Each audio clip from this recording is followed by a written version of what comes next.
할렐루야, 좋은 아침입니다.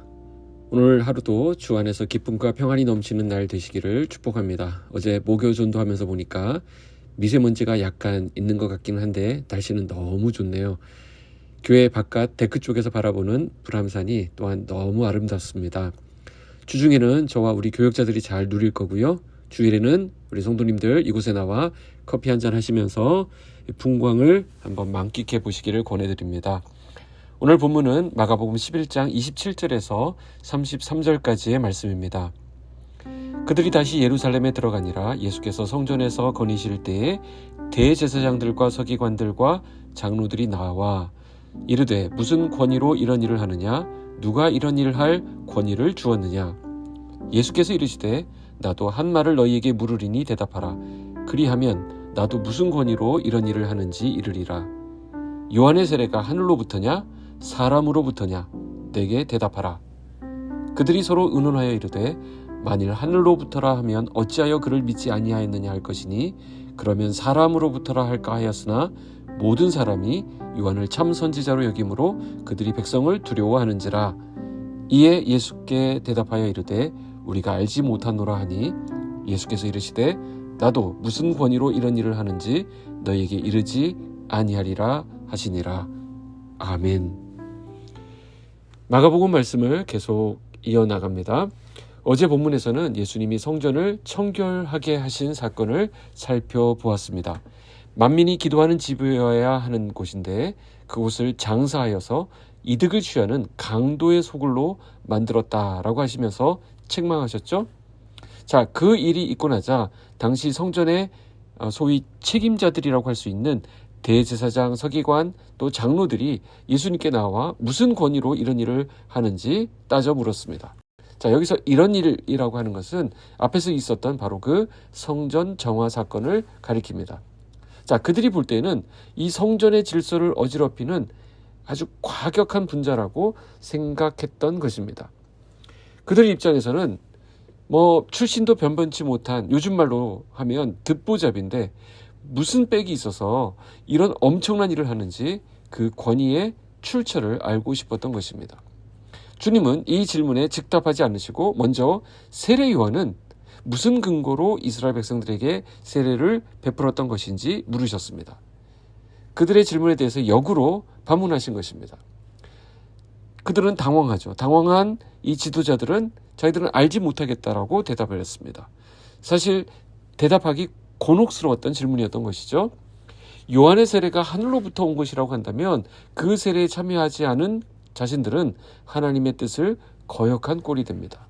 또 만약 그 요한의 세례가 사람으로부터 온 것이라고 한다면 지금 엄청난 사람들의 지지를 받고 있는 세례 요한을 거부하는 것이기 되기 때문에 엄청난 저항이 있을 것이 뻔했습니다. 그러니 선뜻 답할 수 없었던 것입니다. 그들이 그렇게 답변을 거부하자 예수님도 그러면 나도 대답하지 않겠다라고 말씀하십니다. 예수님은 지혜롭게 그들이 파놓은 함정 질문을 깨뜨리신 것입니다. 그러나 주님은 그것을 회피하거나 또 감춘 것이 아닙니다. 이 장면은 이스라엘 지도자들의 완악함을 잘 드러내고 있는 대목이다, 이렇게 볼 수 있습니다. 주님은 권위를 인정하지 않는 그들의 속마음을 아시고 그것을 그대로 드러내신 것입니다. 요즘 시대를 가리켜 포스트 모던 시대라고 합니다. 이 시대의 특징은 모든 것을 다 해체해버리는 것입니다. 권위도 해체하고 진리도 해체하고 정체성도 해체해버리는 정말 아주 난잡한 시대가 되어버렸습니다. 알면서도 인정하지 않습니다.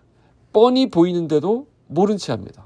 그리고 자기의 중심성을 더 강화하여서 자기가 주인된 삶을 살아갑니다.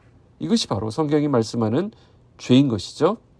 주님은 자신의 권위가 어디로부터 나오는지 이미 밝히셨습니다. 하늘로부터 온 권위로 세례를 베풀었던 요한이 바로 예수가 메시아임을 증거하였기 때문입니다. 예수님께서 세례를 받으실 때 하늘로부터 소리가 있었죠. 뭐라고 했습니까? 이는 내 사랑하는 아들이다. 내가 너를 기뻐한다. 라는 하나님의 음성이 있었던 것을 우리는 기억합니다. 요한의 세례가 하늘로부터 왔느냐 사람으로부터 왔느냐라고 물으시는 예수님의 그 질문 속에는 사실 이미 답이 들어 있었던 것입니다. 예수님을 증거한 사람이 바로 세례 요한이기 때문입니다. 한번 보십시오. 예수님의 권위를 인정하지 않는 사람은 자신의 권리에 대해서만 관심을 둡니다. 세례 요한의 권위가 어디서부터 왔는지 대답하지 못하는 그들의 태도에서 우리는 인간의 심각한 죄성을 보게 되는 것입니다. 결국 권위를 인정하는 문제는 하나님을 두려워하느냐 그리고 하나님을 경외하느냐의 문제가 됩니다.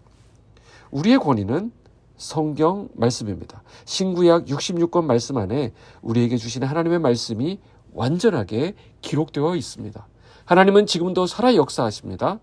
바로 이 성경을 통해 우리는 살아계신 하나님의 말씀을 듣는 것이고요. 우리의 모든 삶의 기준과 근거가 하나님의 말씀인 성경 안에 있다고 우리는 믿습니다.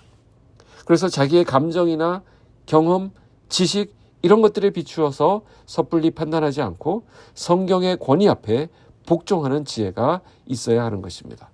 그리고 오늘 우리에게 주어진 모든 일을 하나님께서 주신 권위를 가지고 감당할 수 있어야 합니다. 사람의 권위는 덧없는 것이고 또 흔들립니다. 그러나 하나님의 권위로 나아가는 사람은 굳건한 반석처럼 흔들리지 않습니다. 바로 이 말씀이 저와 여러분의 오늘 삶을 주장하시기를 축복합니다. 기도하겠습니다. 하나님 아버지 감사합니다. 우리의 소망, 우리의 반석, 우리의 참된 권위가 되신 하나님, 오늘도 주님을 중심에 두고 주님의 말씀에 이끌림 받는 우리가 되기를 소원합니다. 우리가 고백하는 찬양의 가사처럼 세상은 흔들리고 사람들은 변합니다. 그러나 하나님의 말씀은 영원히 변치 않는 줄 믿사오니 그 말씀에 우리의 삶을 메어두는 은혜 있게 하여 주시옵소서. 예수님의 이름으로 기도하옵나이다. 아멘.